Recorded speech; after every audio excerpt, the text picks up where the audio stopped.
All right, friends, today we're going to be making a background that we're then going to be putting castles onto next time we're together. We're going to start with water-soluble markers and a piece of foil.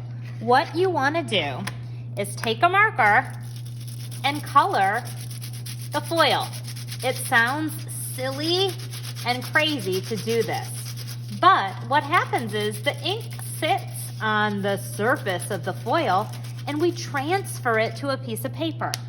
So you'll see that I'm kind of using different colors, and I'm trying to get a little bit of color on all the spots of the foil. I don't want to leave empty spots. So I'm looking for spots that still look silver, and I want to change them to a marker color. When I'm done with the marker, I put the lid on and you listen for this sound, that click. You have to click the lid on or they dry out. And then it's no fun because nobody gets to use them. All right, I think I'll add some yellow to a few areas, and then it's going to be time for me to transfer this to my paper. All right, once you have your paper filled with markers, you're going to raise your hand, and I'm gonna come by with a squirt bottle full of water. I'm gonna spray the foil, and we're going to lay a piece of paper on it. Then what you want to do is give your paper a back rub. I'm pressing on the back of it, and I got a little bit on my hand, but that's no biggie.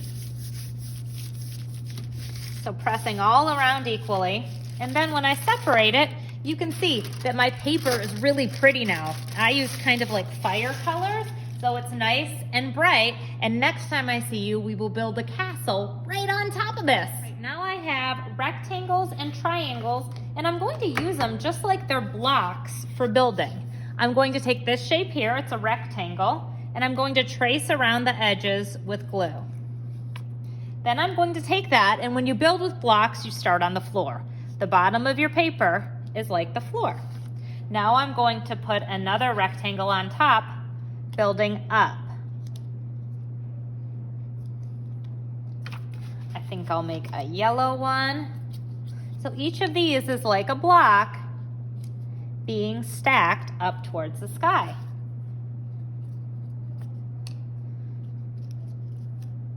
Now I think I'm going to put a triangle on top to make it like the roof.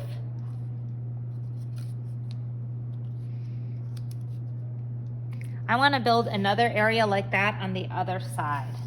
Now it doesn't need to be exactly the same, but these are like my two towers on my castle.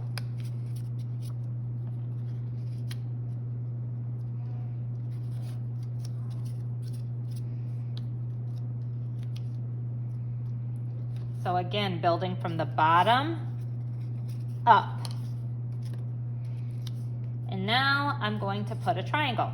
Now I think that's going to go off of the paper a little bit right there, but that's okay, no big deal. Now I'm going to fill in my castle in between.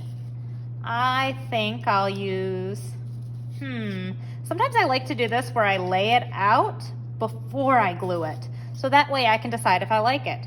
I do like it.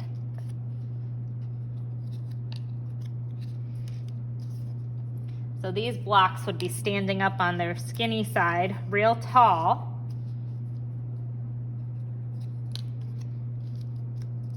I think I'd like to put a little on top of it there.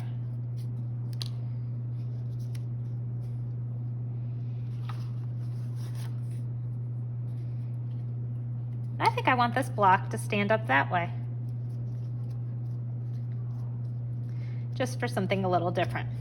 Now, next time I see you, we can add to these with little details, things like doors and windows, so people can get into our castle. Friends, the last step is just to add some small shapes for doors and windows.